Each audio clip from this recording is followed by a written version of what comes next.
এখন শুধু পড়ালেখা নিয়ে ব্যস্ত থাকলেই হবে না, বা শুধুমাত্র ছাত্রছাত্রীদের পড়ালেখার মধ্যে সীমাবদ্ধ থাকলে হবে না।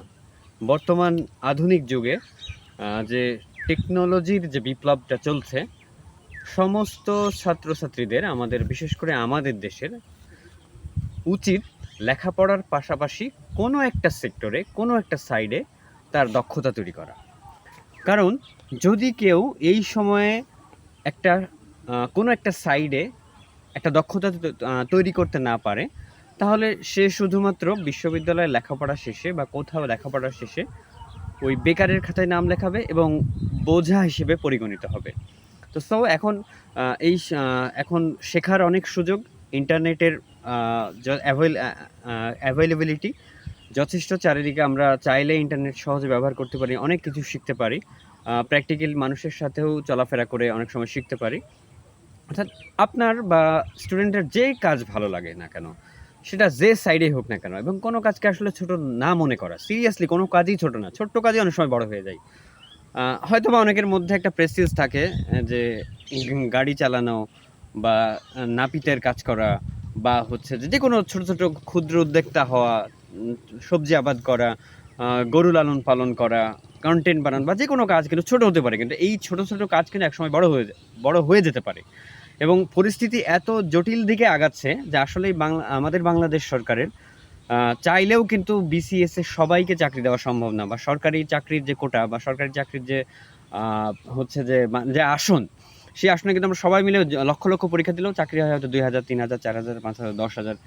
তো এর বেশি কিন্তু চাকরি হয় না, যার ফলে হয় কি যে এক শ্রেণীর যুবকরা যারা আমরা চাকরি পাই না, তারা কিন্তু প্রচুর ফ্রাস্ট্রেটেড হয়ে যায়, হতাশ হয়ে যায় যে কি করব না করব। মাস্টার্স শেষ করার পরে তখন আর সে চাইলে তখন আর কোম্পানিগুলো নিতে চায় না, তখন না সে বড় চাকরি পায়, আবার না তার কোনো দক্ষতা আছে, এবং না সে ব্যবসা বাণিজ্য করতে পারে। আমাদের দেশে তো ব্যবসা বাণিজ্য করাও জটিল। তাই আসলে এই ব্যাপারটাতে যারা এখন রানিং স্টুডেন্ট, তাদের অবশ্যই ব্যাপারটাতে গুরুত্ব দেওয়া উচিত, এবং আমাদেরও আসলে ওইভাবেই আমাদের চিন্তা ভাবনা করে আমাদের ভবিষ্যৎ প্রজন্মকে এগিয়ে নেওয়া উচিত, যে লেখাপড়া শিখবো, পাশাপাশি আমি কোনো একটা মানে কাজে দক্ষ হব, যার ফলে লেখাপড়াও শেষ হবে।